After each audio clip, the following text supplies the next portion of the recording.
Thank you. I am pleased to be in the Dáil this afternoon to outline the measures that my department has taken to ensure the care and protection of our children and young people during this pandemic. And I want to begin by placing on the Dáil record my gratitude for the ways in which our children and young people have responded to what is happening in Ireland and our world at this time.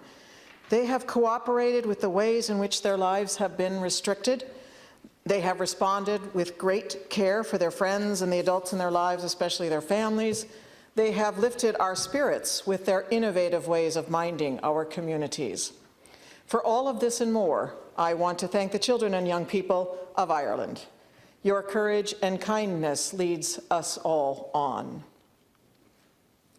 When childcare services closed on March 12th, my department and I moved quickly to put in place the best possible supports for the childcare sector. Our key focus was to ensure that when we emerge from this crisis, our childcare sector would be in the best shape possible to reopen.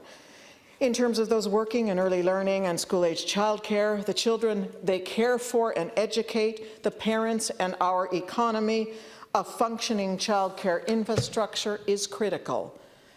The sector is an extension of our education system. This has been recognized by government in approving significant bespoke supports for the sector. A sustainable, functioning service needs to retain our early learning and childcare professionals. At a very early stage, we identified the need to ensure that they could receive at least €350 per week in order to keep them with their employers and so that families would not lose them.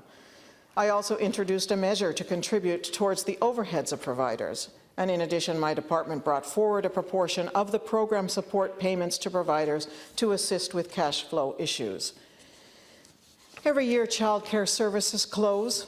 Over the past 3 years, approximately 150 services a year have closed. In each of those years, new services opened, and almost every year we had net additional capacity in the sector. As a result of increased investment, the average size of services has grown from 33 places in 2015 to 47 in 2019. During the months of March and April, TUSLA has been notified by 7 services of their intention to close, and we are monitoring this closely through our city and county childcare committees. I am hopeful that measures that we have put in place will go a long way towards sustaining with the majority of current services. To date, on the 5th of May, 3,733 providers have signed up to the wage subsidy childcare scheme, and that is 83% of our providers. Our challenge is to hold as much of the current capacity as possible. I and my department have worked consistently to keep all of our stakeholders updated on developments through ongoing consultations with individual providers and representative bodies. We are constantly updating our frequently asked questions. Indeed, they are being updated again today and now consist of 60 pages on the DCYA website. I believe the introduction of the scheme was a relief for many parents who will not be requested to pay childcare fees or indeed a contribution to childcare fees while services are closed. Through the scheme, they will maintain their child's place when restrictions are lifted. And so many of these parents are themselves struggling financially and worried about the future. They may lack certainty about whether their jobs are secure. They may be on the pandemic unemployment payment or the wage subsidy scheme in the hope that they will return to work and do not need the additional or impossible strain of having to pay childcare fees during this time. Thankfully, we now have a roadmap for the future. As has been reiterated many times over the past few days, the speed at which we progress is dependent on our ability to control the spread of the virus. From May 18th, my department will oversee the provision of childcare in the homes of essential healthcare workers.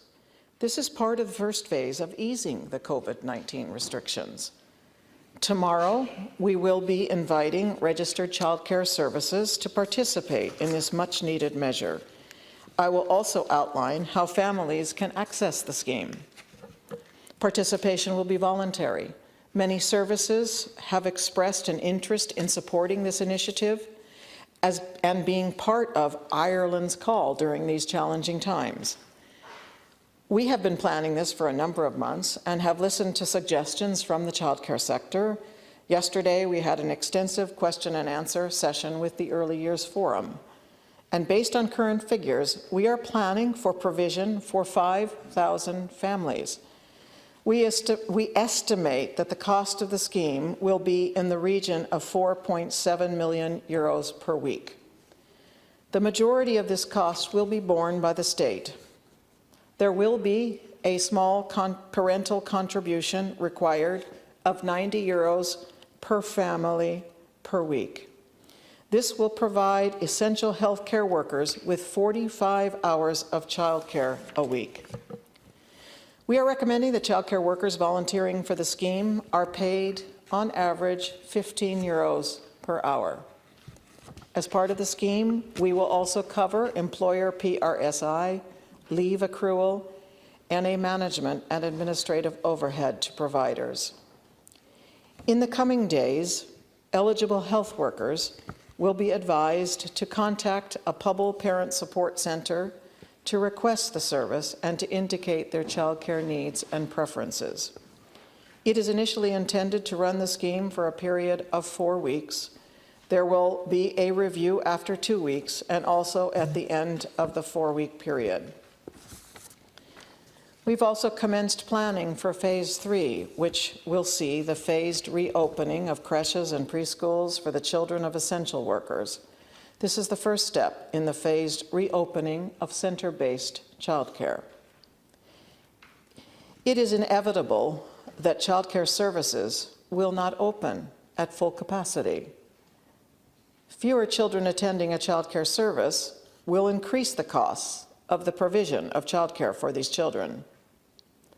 As outlined previously, 70% of the costs of provision of childcare are related to pay costs. I don't anticipate the services will be in a position to absorb then all of these costs. Parents will also be unable to pay the associated increase. I will be inputting into future government decisions to make the case for the need for state subsidies to compensate. However, I would like to take a moment to reflect on the current state investment in childcare during the COVID-19 crisis. Prior to COVID, the state invested approximately 638 million euros per annum in early learning and care and school-age childcare services, and parents contributed approximately 400 million euros per annum in fees. Initial projections anticipated that the DCYA temporary wage subsidy childcare scheme will cost on average approximately 6 million euros per week for the department itself, subject to the level of scheme demand. This weekly cost, though, does not include the cost of the revenue wage subsidy scheme on which the DCYA scheme is built.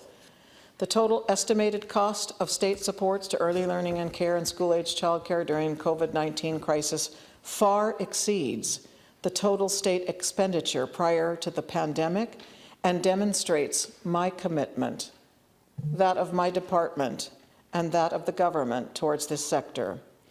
Parents previously contributed approximately 40% of the sector's income and the state 60%.